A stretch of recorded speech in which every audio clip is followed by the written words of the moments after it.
the big allegations that just came up from Manchester City or of Manchester Yep. City. Huge news.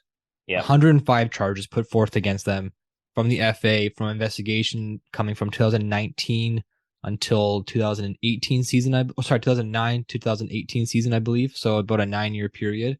Mm-hmm. They were being investigated by the FA for certain things, which I mean every team does, right? Mm-hmm. Like it's not just they're picking on Man City. It's every club gets audited, every club gets looked at by the FA, making sure that they're crossing the T's, dotting the I's. And when a club like Man City, they win 9 Premier League championships in that time, sorry, 6 Premier League championships in that time period when, Sheikh Mansour and the whole Saudi group kind of took over. Yeah. Maybe they're a little under a microscope more than other clubs. Maybe. And over this 9-year period, they put together this whole entire portfolio against Man City. It dropped now, which I don't understand the timing now of how it Yeah. just kind of came out, when they're in the middle of a title hunt. Mm-hmm. And of course, Champions League coming up and all those things and implications that come from Champions League. But it comes out now, and people are looking around saying, "What's going to happen? Like, what are the penalties? Are they guilty? Are they not guilty?" Of course, they're going to appeal, and they come out and said, from the front foot, we're denying everything. Yeah.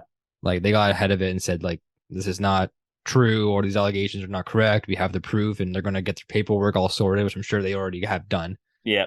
And Pep's come out and said, like, no, this is crazy. And it also is slightly before his time with the Mancini days, and I'll get into that Yep. in a little bit. But just initial reaction, like coming from a person who works in a business kind of field and like can know the background of things and businesses being Mm-hmm. looked at. Is this common practice, you think, to get looked at like this and for these things to kind of come out? Yeah, I think for like especially, you're looking at a company the size of Etihad, you're always kind of being looked at to see if you're doing everything. The issue I've kind of seen is that, for example, the Mancini thing where he got paid for 4 days work from a separate company. It's a super gray area because there's some things you can validate and some you can't. It was just in Canada, I think a few years ago, they made the rule that you can't have a baby be a stakeholder in a corporation, because what people were doing, they'd open up a corporation, they'd have their entire family as employees of the corporation and then pay out to their family. So Mm-hmm. then, if I own a corp, I have a wife and 2 kids, I have to pay myself a salary to support my family. But if I put everyone in as employees of the corporation, I can pay my kids like $2,000 a month. I can pay my wife, and then everyone's making money before I even have to withdraw from taxes. And that was all allowed, but it's just a way for you to save on taxes. They've now changed it where you have to be 18 and you have to show you're doing some work, but the whole like Right. some work thing, like what's that? Like if my 18-year-old like does some photocopying for me every week, and that warrants like getting paid $2,500 a month. So that's where it's the whole gray area. So when you're like, imagine you amplify that by like 10,000 to a company of Etihad. It's like, what are you doing? That's like, it's things like that where it's not against the rules, but it's like questionable. Like, does that warrant that? Mm-hmm. So I think it's always tough because you can follow the rules, but especially when you're a club and you're in England, you're probably under the microscope a lot for, what you're being looked at for. Yeah. My whole thing is, I think you have to separate the business from the results.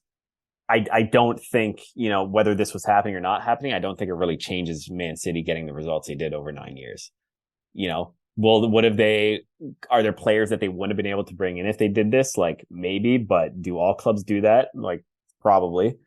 Mm-hmm. So I think you have to separate the business from the footy, because I don't think this really would have impacted that at in any sense, because I think, maybe on some level all teams are doing it.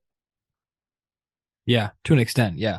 You know what I mean? Because we always question, like, with financial fair play, how are some teams doing what they're doing with signing players? So we And don't know what goes on in the background there, right? And that's the thing I was going to get into because Chelsea have obviously been accused of that this past year, Yeah. spending upwards of 600 million US dollars. And it's not the most ideal like business ethics, but there are ways that you can kind of get around like certain systems. Yeah. And there's this there's like this little trick that you can do, or there's like this number you can fudge, but it's actually not illegal to like misrepresent numbers and all that kind of stuff. And Yeah. taxes aside and whatever the case is. That's why there's billionaires in the world that don't show $1 billion earnings. It's Yeah. just because, you have money elsewhere or you find loopholes. And in Chelsea's case in particular, one way that they're avoiding financial fair play restrictions is that they're not just putting money forward like upfront. Like they're going to Mm-hmm. be paying in installments like over time. Like I believe, the Enzo Fernandez deal that just happened, 106 million pounds going to Benfica. It's going to be over like a 3-year period. They pay these Yeah. installments, and I think 40 million of those pounds or 40 million of those dollars are going to River Plate in Argentina as part of like a deal that they had prior, like with Benfica and River Plate. Okay. So like it's not all the money's being dumped to Benfica. It's not like they're just dropping like a check off for 106 million pounds and calling it a day. Yeah. And I think they've kind of worked around those regulations for these signings because if they were to just drop $500 million, like you can't do that. Yeah. Like anyone in the world would say, okay, that's pretty unfair that you have this like huge influx of money and you can just drop this money on anybody. Going back to the Man City case, it was happening over year long periods Mm-hmm. because like I obviously don't know, but I feel like they didn't have like a massive transfer market every single year. Like they weren't spending like Yeah. $400 million every single year from 2009 till 2018 or whatever it was. Yeah. It was like every year they get a player for 60 mil, which was that big at the time.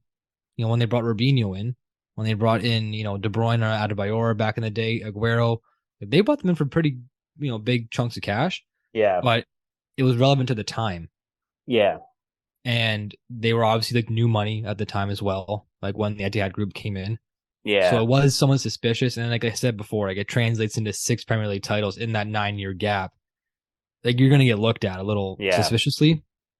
But I mean, for their sake, hopefully they get it all sorted out.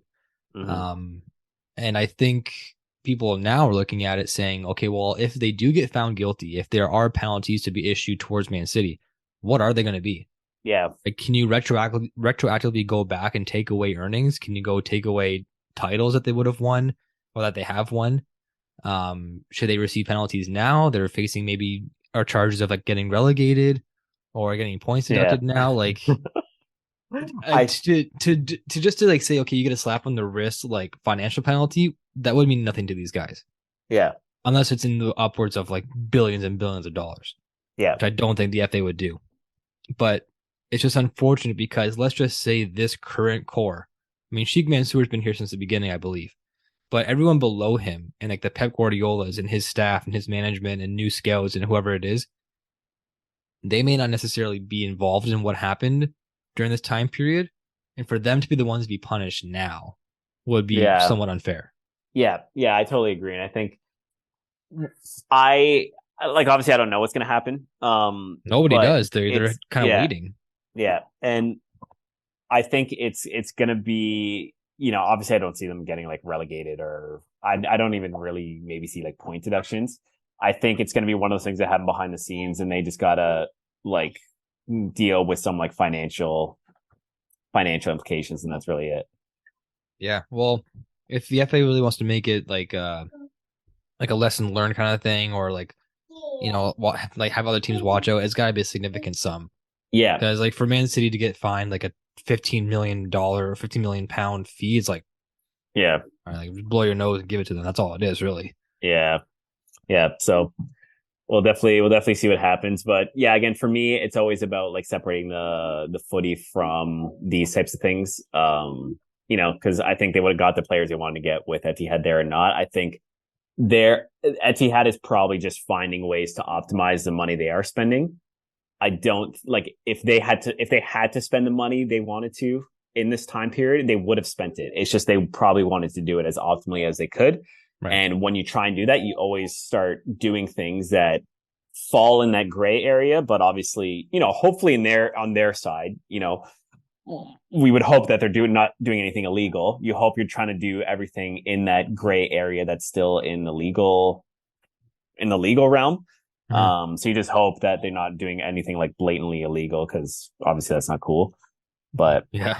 that's why we just hope the clubs that we watch in the EPL are doing everything in like as much integrity as they can to optimize their clubs. Because if you don't ever dabble in the gray area, it's going to be like very hard for you, right? to run a club and be profitable. And at the end of the day, we want the clubs to stay in and not just go under in like a business sense. Yeah. Wise words from Ricky Bobby. If you ain't cheating, you ain't trying. Right, Santi? Well, it's not cheating. It's just like doing Well, we'll doing what see. you I can. don't know, man. Yeah, I mean, It if they're doesn't look cheating, then good. yeah. It doesn't look good.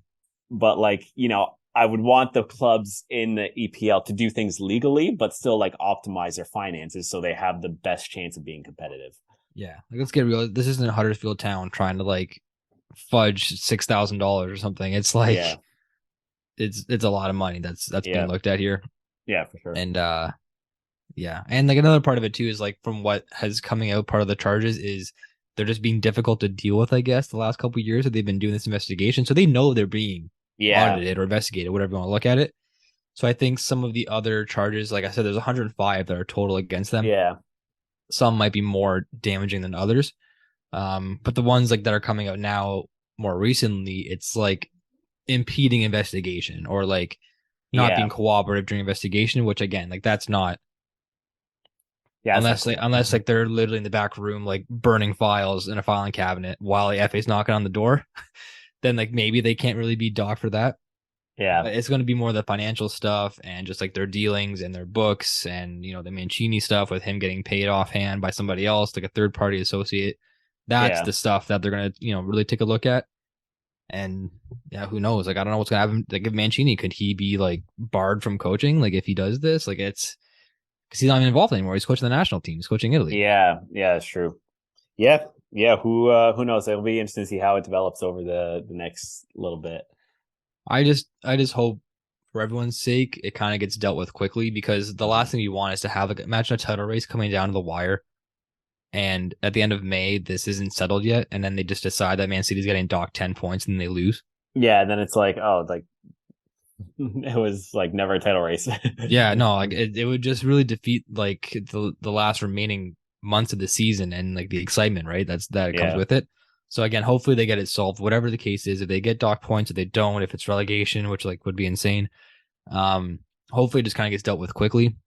Mhm. So everyone, so all parties can just move on. Because the last thing that Man City wants, like I said, right now is allegations to come out, disrupt the flow of the team. Yeah. They're coming off a tough weekend where they, could have really use the points and close that gap to Arsenal. They have Champions League coming up in a few weeks Mhm. too. Big Arsenal tie coming up again in a couple of weeks Yep. in the league. So they just want to kind of say, okay, move on. Let's get out of here. Let's focus on what matters, and that's like the actual game on the pitch, not the stuff getting done behind closed doors on paper books and all that kind of shit. Yeah. No, totally agree.